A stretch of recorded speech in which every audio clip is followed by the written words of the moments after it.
Bonjour Élise Marou. Bonjour Pierre-Édouard Delier, je suis ravie d'être avec vous. Et moi je suis ravi de vous accueillir dans ce studio. Vous êtes agrégé et docteur en philosophie contemporaine à l'université de Paris 1, Panthéon-Sorbonne, maîtresse de conférences à la faculté des lettres de la Sorbonne à l'université, spécialiste de la philosophie contemporaine. Donc, nous allons parler donc de Wittgenstein, d'un philosophe. Ça peut paraître paradoxal parce qu'on dit souvent de lui qu'il a tué la philosophie. Oui, alors je crois que cette figure de Wittgenstein, assassin de la philosophie, est trompeuse car pour moi, en tout cas, quand j'ai découvert sa première œuvre, le Tractatus, j'ai eu plutôt le sentiment que c'était quelqu'un qui décapait les problèmes de la philosophie, c'est-à-dire qu'il les reformulait d'une manière particulièrement saisissante, forçant la lectrice et le lecteur à s'immerger avec lui, non pas dans une tradition philosophique déjà constituée, mais dans l'énergie de la pensée. Vous écrivez, Élise Marou, « Si nous prenons réellement la peine de nous immerger dans l'œuvre du philosophe viennois, nous nous trouvons donc confrontés à un philosophe au service des problèmes de la philosophie, comme jamais personne peut-être ne l'a été avant lui. » Oui, en effet, je crois vraiment fermement, et depuis que je le lis, que Wittgenstein est quelqu'un qu'on voit au travail, c'est-à-dire aux prises avec un certain nombre d'inquiétudes philosophiques, qui ne sont pas seulement des inquiétudes liées au langage, mais à ce que c'est qu'attendre quelqu'un, qu'éprouver un sentiment amoureux, qu'avoir un espoir. Et donc, c'est cette approche qui se définit comme une dissolution des problèmes qui nous obsèdent, que je trouve particulièrement originale et novatrice, au-delà, encore une fois, des cercles simplement académiques ou universitaires, puisque c'est une pensée qui a essaimé au-delà de la discipline qu'est la philosophie, en anthropologie, dans les sciences sociales, et y compris pour un certain nombre d'artistes et de poètes. On dit souvent de lui qu'il est un philosophe du langage, mais vous dites pas seulement, ou peut-être pas du tout même. C'est-à-dire que oui, quand on dit que c'est un philosophe du langage, on tend peut-être à imaginer que le langage, c'est un domaine, comme il peut y avoir de la philosophie des sciences, ou la morale, ou la métaphysique. Je crois que Wittgenstein fait imploser cette image compartimentée des champs de la philosophie, puisque pour lui, en réalité, faire de la philosophie, penser en philosophe, ça ne réclame rien d'autre que se plonger dans les données d'un problème qui prend la forme d'une inquiétude viscérale, extrêmement profonde, dans lequel, justement, nous sommes plongés à la lecture de ses œuvres. Alors, c'est un philosophe qui est né à Vienne en 1889 et qui est mort à Cambridge en 1951, donc un philosophe de la première moitié du XXe siècle. Tout a commencé pour lui dans une famille très, très riche de Vienne. Oui, alors son père, Karl Wittgenstein, est l'équivalent de Krupp en Allemagne. Ah oui. Il a émigré très tôt aux États-Unis. Il est rentré ensuite à Vienne en développant, si vous voulez, une manière de faire du business qui était totalement inconnue dans l'Empire austro-hongrois à l'époque. Et Wittgenstein grandit, il est le cadet d'une famille de 8 enfants, et il grandit dans une maison, le palais de l'Allegasse à Vienne, dans laquelle se côtoie un salon de musique, que côtoient Brahms, Clara Schumann, mais également des sculptures de Rodin. Et la famille est également mécène de la Sécession, et notamment a beaucoup soutenu Klimt. Klimt. Et donc une des sœurs d'ailleurs figure dans une œuvre de Klimt, la plus célèbre, enfin une des plus célèbres. Oui, alors Margaret, sa sœur aînée, Gretel, comme portrait de mariage, en effet, été peinte par Klimt. C'est un tableau extrêmement connu. Et elle va jouer un rôle crucial également dans le choix que va faire son petit frère, Ludwig, lorsqu'il va commencer à s'intéresser à des problèmes de fondement des mathématiques et donc entrer en philosophie.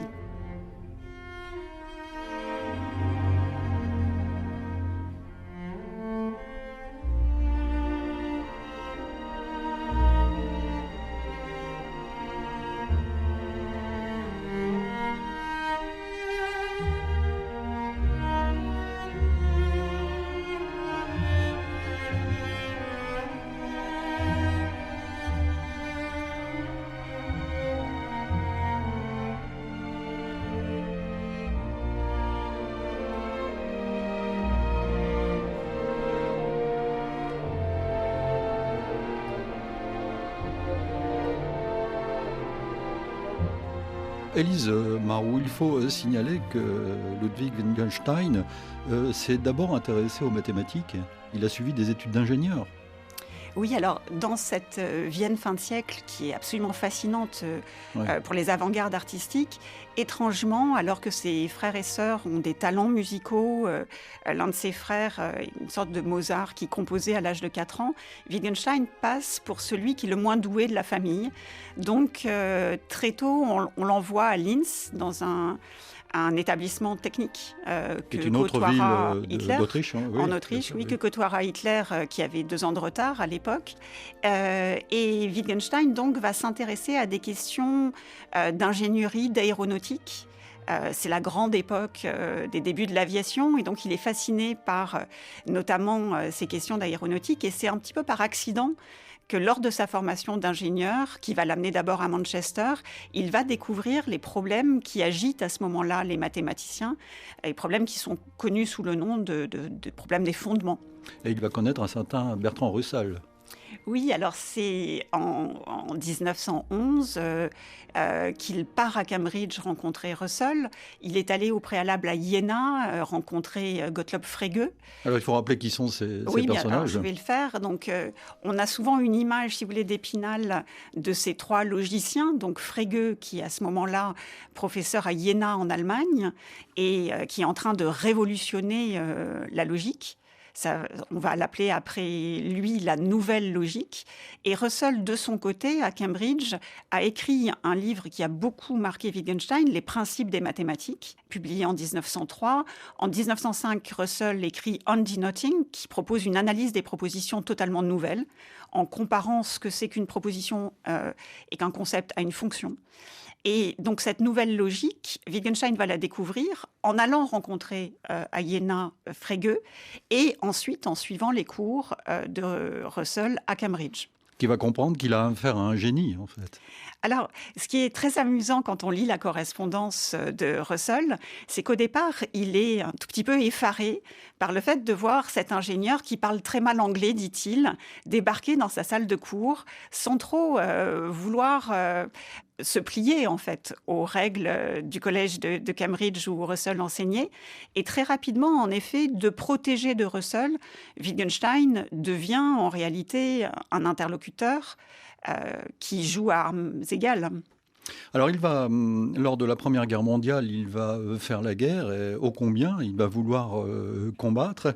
Et voilà que le philosophe commence à écrire des petits carnets sur un bateau à bord duquel il combat. Comment s'est effectuée cette transition entre l'ingénieur, le combattant de la Première Guerre mondiale et le philosophe ? Alors, c'est une vaste question. En fait, à Cambridge, Wittgenstein commence à écrire un certain nombre de petits essais qu'il soumet à Russell. Il part durant ces mêmes années en Norvège, au cours duquel il écrit des notes sur la logique, où il dit déjà que la philosophie n'est pas explicative, mais descriptive. Et au moment, en effet, où il s'engage comme volontaire durant la Première Guerre mondiale, où il est d'abord sur le front russe, sur un torpilleur qui s'appelle le Goplana, et ensuite où il sera vraiment à partir de 1916 au front, à sa demande. Et d'ailleurs, il est particulièrement vaillant, il est médaillé pour son courage au combat. En réalité, il commence à formuler, sous le mode en effet d'un journal, des remarques dans lesquelles il alterne entre des remarques qui sont vraiment des remarques de logicien. Donc il continue le dialogue avec Bertrand Russell comme si de rien n'était, comme si la guerre en un sens n'avait pas lieu. Et à partir de 1916, on voit des remarques apparaître qui portent le nom de Tolstoï, de Dostoïevski. Il a les frères Karamazov avec lui. Il lit également les derniers textes de Nietzsche. Et il y a une autre tonalité qui se fait jour à ce moment-là et qui porte sur la question du sens de la vie, sur l'intrication entre l'éthique et le mystique. Et donc, en fait, ces 2 types de remarques coexistent, comme elles coexisteront dans le Tractatus et dans ses écrits des années 30.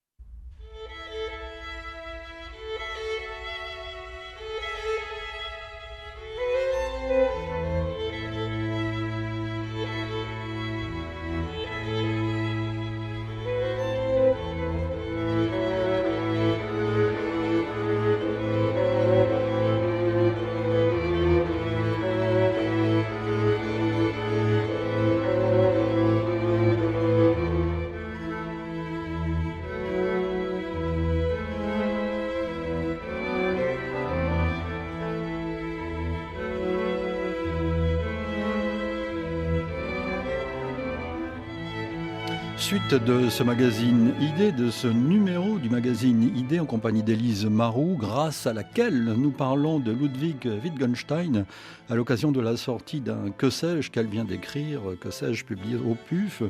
Vous avez employé à plusieurs reprises le mot logicien. Il faut rappeler ce qu'est un logicien en philosophie. Alors, Wittgenstein n'a pas étudié la logique comme discipline. Il est entré en logique, si je puis dire, par l'étude des mathématiques, la question des fondements des mathématiques. Alors, ce que c'est que la logique à ce moment-là, c'est précisément une science qui travaille de concert, si je puis dire, avec les mathématiciens. Mathématicien de Cambridge, mathématicien que Wittgenstein a rencontré dès qu'il est arrivé sur le sol britannique. Et donc, ce que fait le logicien, c'est travailler à exhumer ou à clarifier la forme logique de la pensée. Que fait Wittgenstein après la guerre ? Il est démobilisé, je crois, en 1919. Que fait-il à ce moment-là ? Alors, il est fait prisonnier en 19. Il cherche à publier assez rapidement le Tractatus, qui est le premier ouvrage qu'il a rédigé et qu'il considère comme son œuvre. Dans la préface du Tractatus, il précise qu'il a réglé par là de manière définitive les problèmes de la philosophie. Donc, de manière tout à fait cohérente avec cette déclaration, il met fin à ses activités de logicien et de philosophe. Il songe un moment à devenir moine, puis passe les concours pour devenir instituteur et se met à enseigner de manière beaucoup plus simple que dans ses dialogues avec Russell à des enfants en Basse-Autriche. C'est là que l'aventurier se montre, en fait, parce que vous parliez tout à l'heure, Élise, de la Norvège. À un moment, il est allé s'isoler en Norvège. C'est un personnage quand même assez solitaire. Oui, alors il y a peut-être une anecdote qu'on peut rappeler, c'est que Wittgenstein disait que lorsqu'il tentait de décourager ce qui seront après ses étudiants lorsqu'il sera professeur à Cambridge à partir des années 30, il tentait de décourager les étudiants de poursuivre une carrière universitaire. Et les étudiants étaient très étonnés de se voir détournés de leur projet ou ambition philosophique. Et Wittgenstein leur disait que lui restait parce qu'il savait produire son propre oxygène au sein justement du collège de Cambridge dans lequel il enseignait. Et je crois que c'est ce qu'il est allé chercher sur le front, en Norvège, et qu'il ne cessera de poursuivre ensuite. Il est parti en Russie aussi durant les années 30 pour en revenir rapidement.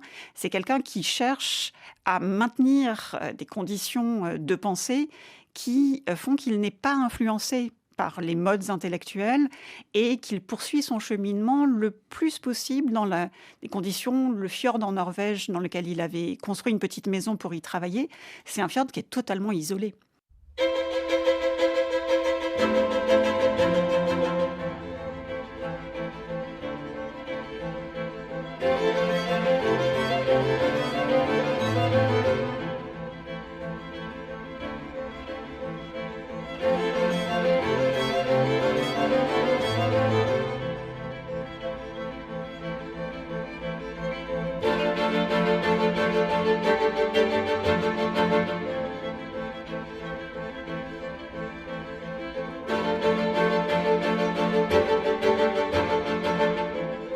Élise Marou, deux livres en général dominent quand on parle de lui, c'est le Tractatus et les recherches philosophiques. Parlons du premier, paru, je crois, en 1921, donc après sa période de guerre. Livre intitulé Tractatus Logico-Philosophicus. Ça, c'est son maître livre. Vous dites dans le Que sais-je, Élise, ceci. Le livre traite des problèmes philosophiques et montre que la formulation de ces problèmes repose sur une compréhension fautive de la logique de notre langage.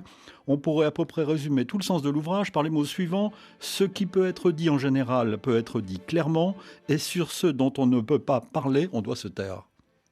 Oui, alors cette formule est très célèbre, en effet, et elle guide la numérotation, car il faut préciser aux auditrices, aux auditeurs que le Tractatus, c'est en effet un traité qui suit en fait une numérotation de la première proposition à la dernière, la 7e, où l'ordre des, si vous voulez, où l'arborescence du traité suit un modèle, je crois inédit en tout cas, en philosophie et y compris en logique.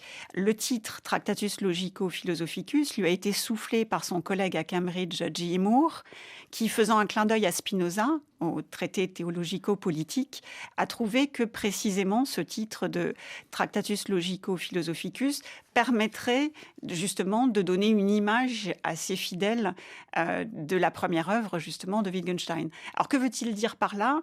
Il veut dire par là que jusqu'à présent, les logiciens et les philosophes ne se sont pas demandé quelles étaient finalement les limites, entendues au sens positif du terme, de ce que nous pouvons penser et donc dire avec sens. Et là, il y a un contresens qu'il faut immédiatement prévenir. Wittgenstein ne veut pas interdire à quiconque d'aller justement au-delà de ses limites, mais le projet du Tractatus, c'est vraiment de se demander ce que nous pouvons penser de manière intelligible et, comme il le dit, le reste, c'est-à-dire tout ce qui est de l'ordre du non-sens ou des absurdités, ou des efforts que nous faisons avec le langage pour dépasser ces limites, sera ce qu'il appelle du non-sens. Et à ce titre, c'est une injonction, je pense, la dernière proposition, sur ce dont on ne peut parler, il faut garder le silence. Il va falloir justement respecter cette injonction. C'est-à-dire qu'il faut se contenter de parler de ce que l'on voit, en quelque sorte. Alors, Je vous provoque là. Toute la difficulté, c'est de ne pas l'entendre comme une résignation ou comme je le disais, un interdit. Il y a une proposition extrêmement importante du Tractatus qui dit, en logique, tout ce qui est possible est permis. Donc, il ne faut pas du tout avoir en tête que c'est quelqu'un qui nous taperait sur les doigts dès qu'on essaye de forcer, si je puis dire, les portes du langage ou de la pensée pour précisément parvenir, si vous voulez, à une densité de sens comme le font pour Wittgenstein, Dostoïevski, Tolstoï ou les plus grands philosophes. Au contraire, c'est de nous dire qu'en réalité, tout ce que nous pouvons penser avec sens, c'est précisément l'affaire de la philosophie. Et tout ce qui surgit ou qui est produit et qui va tomber en dehors de ces limites, il va falloir justement les traiter et travailler sur cette matière première de manière à clarifier ce qui a échoué. Clarifier, mais il faut reconnaître que ce livre, très curieusement écrit, avec ses propositions, est difficile à lire. Alors, il n'est pas d'une très grande technicité, mais ce qui est peut-être le plus saillant lorsqu'on ouvre pour la première fois le Tractatus, qui commence par une définition, une caractérisation du monde comme tout ce qui arrive, c'est qu'on a, semble-t-il, affaire à un traité métaphysique ou un traité d'ontologie.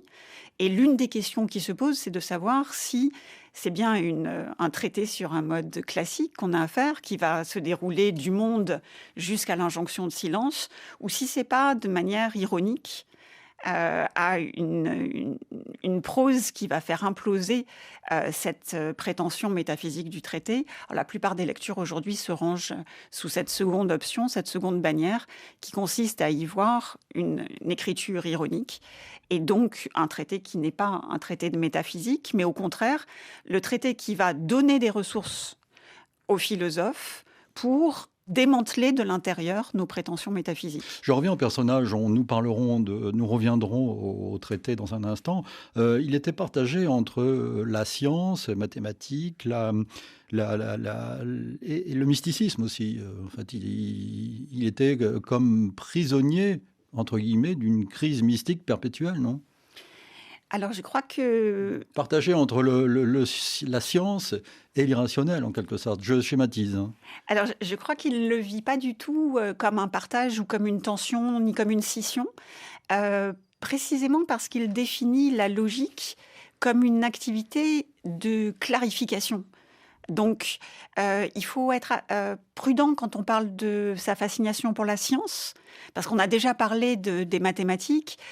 Pour lui, les mathématiques posent des questions conceptuelles aux philosophes, mais la philosophie ne doit jamais imiter la méthode des sciences exactes, en particulier pas celle des physiciens.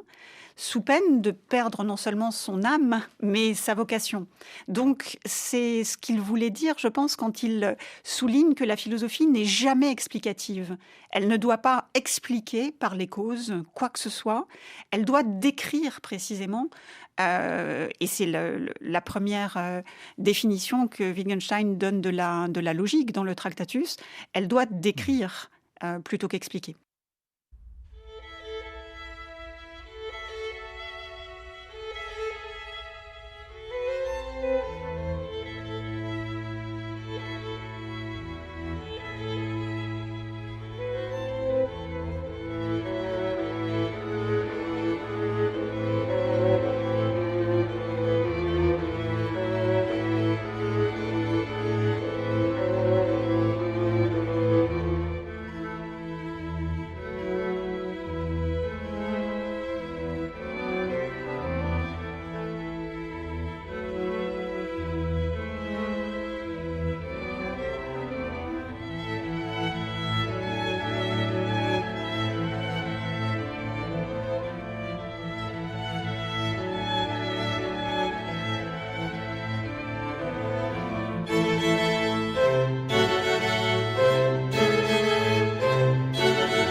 Suite de ce numéro d'idées, nous parlons cette semaine du philosophe Ludwig Wittgenstein avec notre invitée Élise Marou qui lui consacre un livre très pratique, très profond, très dense dans la collection Que sais-je aux presses universitaires de France. Si vous ne connaissez pas Wittgenstein, je vous recommande vivement sa lecture. Nous allons revenir sur son maître livre Tractatus Logico-Philosophicus avec vous, Élise. On dit souvent que Wittgenstein fait la différence entre dire et montrer. Qu'est-ce que ça signifie? Est-ce que ça a un sens de dire ça d'ailleurs? Oui, tout à fait, ça a un sens. C'est une pierre angulaire du Tractatus, Oui. dans la mesure où Wittgenstein refuse toute forme de métalangage. Alors, qu'est-ce que ça signifie métalangage? C'est qu'au moment où, justement, un certain nombre de logiciens, comme Carnap, par exemple, vont revenir sur le projet d'une logique qui ferait la syntaxe de nos énoncés, Wittgenstein, lui, estime qu'il y a une partie de nos outils langagiers qui se montrent dans l'usage. Dès le Tractatus, Wittgenstein insiste sur le fait qu'il faut saisir les symboles, c'est-à-dire les signes en usage.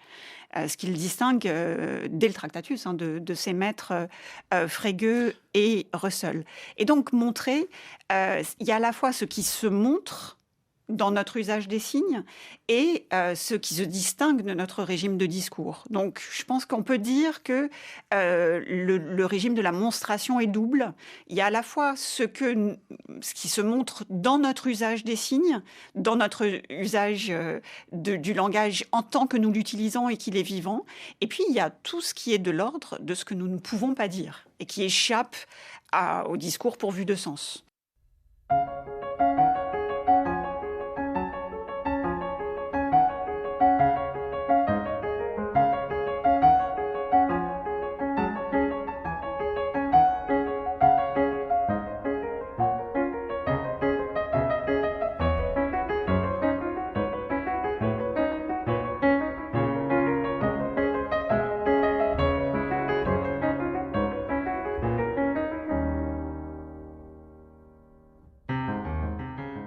Élise Marou, on dit souvent de Wittgenstein qu'il a débarrassé la philosophie de la métaphysique. Alors là aussi, ça mérite une explication. Alors, rappelez d'abord, parce que c'est important dans cette émission de rappeler le sens des mots, la métaphysique, c'est le sens premier des choses. Oui, alors métata physica, Aristote a donné une double entente, si je puis dire, de manière inaugurale, au sens de la métaphysique, c'est-à-dire la science de l'être en tant qu'être. Donc la science la plus universelle, en métaphysique gamma, donc dans le livre dans lequel il revient sur la métaphysique comme science première. Elle est première en raison de cette universalité. Elle parle de tout étant. Mais il y a aussi le sens d'un objet éminent, le sens théologique de la métaphysique, qu'on retrouve chez Aristote dans le livre Lambda. Et donc, il y a cette tension qui habite la définition même de la métaphysique, dès qu'elle est formulée en langue grecque, entre un objet premier parce que le plus éminent et un objet premier parce que le plus universel. Alors, pour Wittgenstein, lorsqu'il parle de la métaphysique, pour lui, c'est justement cette tentative, aussi bien sur le plan de la plus grande généralité que de l'éminence de ces objets, de forcer les limites du sens. C'est ce que vous écrivez dans ce passage, vous écrivez que le philosophe, donc lui, se remémore l'usage ordinaire des mots afin de les reconduire de leur usage métaphysique à leur usage ordinaire. Alors, en effet, là, on entre dans les recherches philosophiques à proprement parler. Lorsque Wittgenstein reformule sa méthode après le Tractatus, il nous dit qu'on va travailler sur des usages qui sont sa matière première, c'est-à-dire les usages du philosophe, le moment où le philosophe utilise le langage de sorte qu'il part en vacances, comme il le dit de manière imagée, et on va le remettre au travail, c'est-à-dire ce langage qui tourne à vide, comme il le dit au moyen d'une seconde image, on va le refaire travailler en ramenant le philosophe à nos usages les plus courants, les plus ordinaires. Alors, nos usages les plus ordinaires, ça peut être évidemment des usages très variés. Par exemple, si on prend le pronom personnel « je », on va revenir sur ce qu'il va nommer l'autorité en première personne en travaillant sur différents jeux de langage où le pronom « je » intervient par contraste avec « tu », avec « nous », avec « il », avec « elle », avec « on ». Mais ça peut être très bien aussi ce que signifie « attendre ». Alors on peut attendre quelqu'un, on peut attendre quelque chose. L'attente peut être aussi, comme il le dit, indéterminée. Et donc c'est ça en réalité la méthode des jeux de langage. C'est pas condamner le métaphysicien à se taire, c'est redonner vie à des signes qui ont perdu justement leur sens. Le jeu de langage est déterminant dans l'œuvre de Wittgenstein. Alors oui, dans les recherches philosophiques, il emploie le terme de boîte à outils. D'abord en nous disant qu'il faut se tromper, ou en tout cas se méfier, de l'uniformité ou de l'uniformisation de nos outils langagiers. Donc, de la même façon que lorsque vous ouvrez une boîte à outils, vous pouvez prendre un marteau, une scie, un tournevis. Il nous dit c'est exactement dans cette position que nous devons nous situer vis-à-vis de nos outils langagiers. Ils ne sont pas du tout uniformes. La négation, un processus, un nom, toutes ces opérations sont diverses. Et le jeu de langage, c'est justement l'outil qui va permettre à Wittgenstein de modéliser ses usages. Je pense que le terme ici de modélisation est important parce que ça va être des petits modèles, des microsystèmes de communication. Et le point essentiel, Wittgenstein le dit dès la remarque 7 des recherches philosophiques, c'est qu'un jeu de langage, c'est l'ensemble formé par le langage avec les activités auxquelles il est entrelacé. Donc pour le dire très simplement et pour reprendre un exemple qu'il utilise aussi bien dans les recherches que dans de la certitude, l'enfant n'apprend pas ce que c'est qu'une chaise ou ce que c'est qu'un micro. Il apprend à s'asseoir sur une chaise et à parler dans un micro.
Suite de ce numéro d'idées en compagnie d'Élise Marou, et nous parlons grâce à elle de Ludwig Wittgenstein, grâce à son Que sais-je, publié au PUF, je le lisais tout à l'heure. Vous avez sous les yeux les deux grands livres de Ludwig Wittgenstein et ils sont totalement écornés, les pages sont fatiguées, on voit qu'il y a une longue pratique de ce philosophe dans votre travail. Évoquons maintenant le second livre, enfin connu, qui fait référence, d'ailleurs vous l'avez sous les yeux, de Wittgenstein, Les recherches philosophiques. Et là, c'est un livre qui a été publié bien après, c'est-à-dire 1921, le Tractatus, et ces recherches philosophiques en 1953. Que dit-il dans cette... Est-ce qu'il reprend, il se corrige en quelque sorte dans ce second livre? Alors tout à fait. En fait, les recherches philosophiques sont une sorte de cristallisation de tout ce que Wittgenstein a rédigé dans ses carnets de 1929 jusqu'au moment justement de la parution des recherches. Donc si vous voulez, c'est une sorte de condensation de l'ensemble de ce qu'il a écrit, de ce qu'il a enseigné durant sa reprise en 29 de l'activité philosophique. Il est revenu à Cambridge, en particulier soutenu par le grand économiste Keynes, qui ne voulait pas se résoudre à ce que Wittgenstein continue à être instituteur en Basse-Autriche et qu'il l'a fait revenir à Cambridge pour y enseigner. Et dans les recherches, Wittgenstein souligne dès la préface qu'il faut lire cet ouvrage en ayant le Tractatus à l'esprit. Et il nous dit que finalement, en effet, il y aura un certain nombre de remarques critiques à l'égard de son premier livre, mais il poursuit en réalité la méthode qu'il a initiée dans le Tractatus, avec, comme je le disais à l'instant, de nouveaux outils. Donc celui de jeu de langage, celui de la grammaire, qui va insister sur le fait que la signification d'un terme, c'est son usage dans le langage. Donc il y a une définition, on dit très souvent « meaning is use », donc la signification, c'est l'usage. Et donc c'est une seconde révolution que Wittgenstein accomplit ici en philosophie, en poussant dans ses dernières extrémités ce que le Tractatus avait en effet déjà formulé. Vous dites qu'il est revenu à Cambridge grâce à Keynes, à l'économiste Keynes. Ça veut dire qu'il n'a pas cessé d'enseigner. Alors, là où en Basse-Autriche.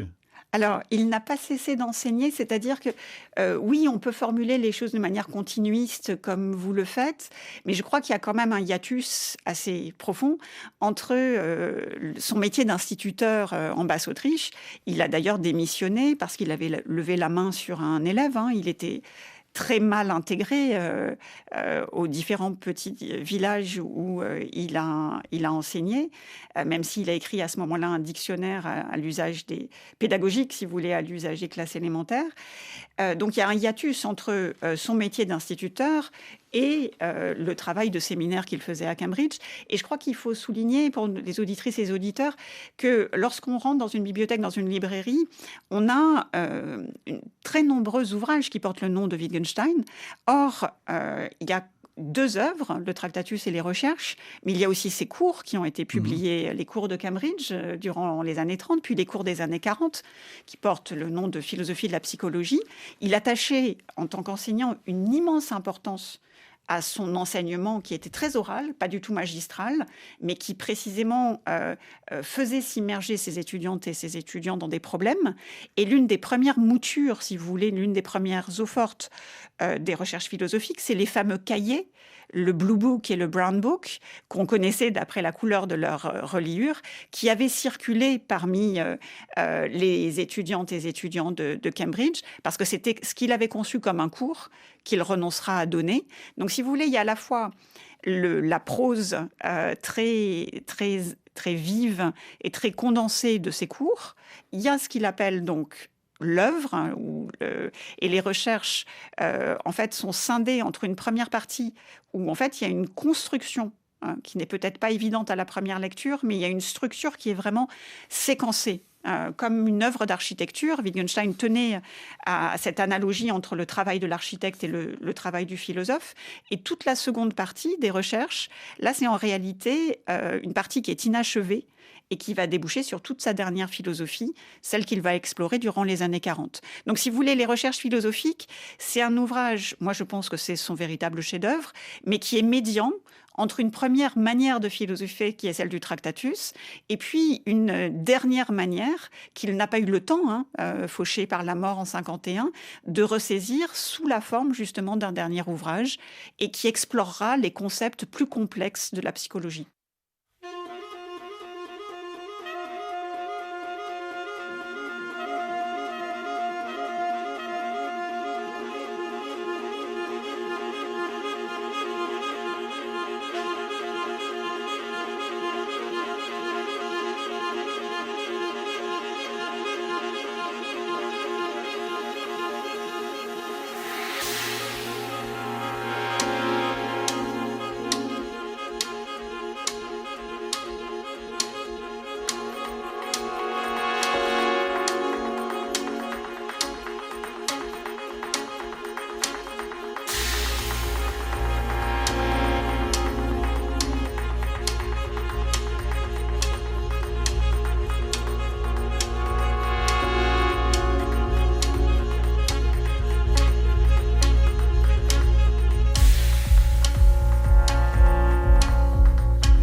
Alors, Élise Marou, il faut signaler que Ludwig Wittgenstein était architecte dans l'âme aussi.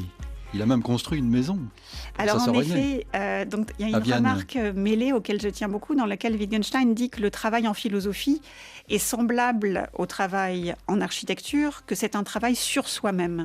Donc par là, je crois qu'il veut dire à la fois qu'il faut s'approprier d'une manière extrêmement personnelle les problèmes, précisément pour les faire résonner à leur plus grande puissance conceptuelle et philosophique.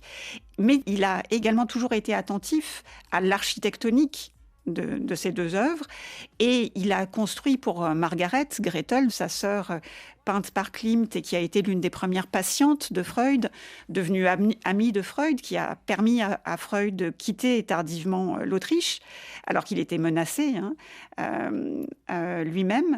Donc, il a construit à Vienne, dans une rue qu'on peut encore visiter aujourd'hui, une maison que les architectes ont pris pour objet dans plusieurs livres d'architecture. Parce qu'elle est éminemment moderne, cette maison, très contemporaine.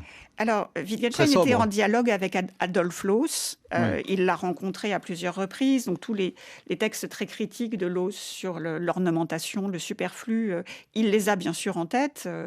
Même combat de ce point de vue-là. Mais ce que les architectes, en particulier viennois, ont souligné ces dernières années, c'est que cette maison que Wittgenstein a construite en tant qu'architecte, jusqu'au poignet de porte qu'il a lui-même dessiné, elle était extraordinairement sensuelle, absolument pas austère, au sens où Loos pouvait défendre cet idéal dans ses propres textes. Et donc, il y a tout un jeu de lumière, phénoménologiquement, même dans la manière dont les sols étaient mis en valeur, qui ne doit pas échapper, je pense, aux soucis de l'architecte. Et très rapidement, en effet, sur le terrain de la construction, au départ, il travaillait avec un architecte de profession. Et c'est très rapidement Wittgenstein qui a pris la direction des travaux pour produire ce chef-d'œuvre qui, aujourd'hui, habite une ambassade. Élise Marou, nous allons conclure l'émission parce que c'est déjà fini. Avec votre propre conclusion, vous écrivez « Nous avons pu mesurer, grâce à vous dans ce texte, que pour Wittgenstein, on ne vient pas à la philosophie pour acquérir des certitudes ou pour substituer des certitudes à ses doutes. On se met à philosopher par nécessité parce qu'une question ou ce que Wittgenstein appelle plus précisément tantôt un pulse, tantôt une énigme, nous oppresse et ne nous laisse pas en paix. » Oui, je crois que Wittgenstein a défendu toute sa vie par ses écrits, par ses activités d'enseignant, aussi comme interlocuteur, puisque beaucoup d'anciens amis, disciples ont publié des livres de Mm. souvenirs des échanges avec Wittgenstein. C'était quelqu'un dont la pensée était extrêmement, pas seulement fascinante, mais vivante et constamment rendue plus aiguë par les échanges qu'il avait avec ses interlocuteurs. En effet, Wittgenstein ne cherche jamais de certitude, c'est sans doute ce qui l'oppose à Russell. Il cherche à montrer la profondeur de nos inquiétudes, de la pensée qui est tortueuse, labyrinthique, dans laquelle nous sommes retenus captifs, et surtout, une fois qu'on a pris la mesure de cette profondeur, à nous en libérer. Merci Élise Marou. Il faut lire absolument votre Que sais-je sur Wittgenstein au PUF. Grâce à vous, on comprend cette œuvre parfois complexe, il faut bien l'avouer. Merci. Merci à vous. Idée réalisée évidemment par Vanessa Rovensky. Retrouvez-nous chaque dimanche à cette heure-ci à la radio et dès le matin en podcast à télécharger sur le site de RFI ou l'application RFI Pure Radio. Rendez-vous la semaine prochaine pour la suite de nos idées à cette heure-ci à la radio et dès le matin en podcast.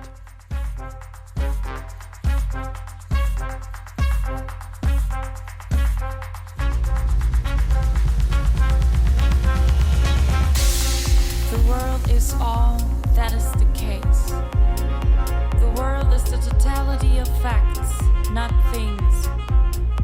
The world is determined by the facts, and by their being all the facts. What is the case? A fact is the existence of states of affairs. A logical picture of facts is the thought. A thought is a proposition with a sense. A proposition is a truth function of elementary propositions. Anyone who understands me eventually must transcend these propositions. And then he will see the world right.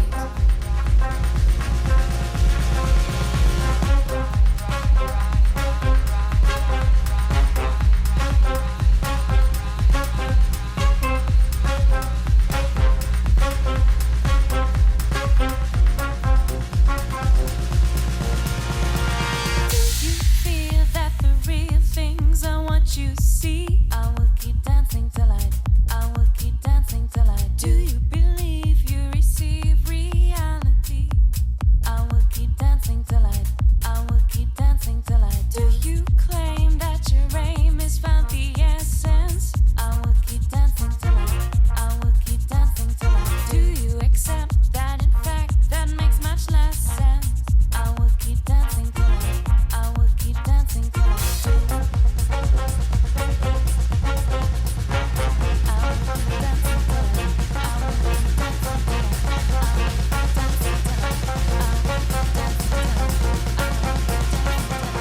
I will keep dancing till I do.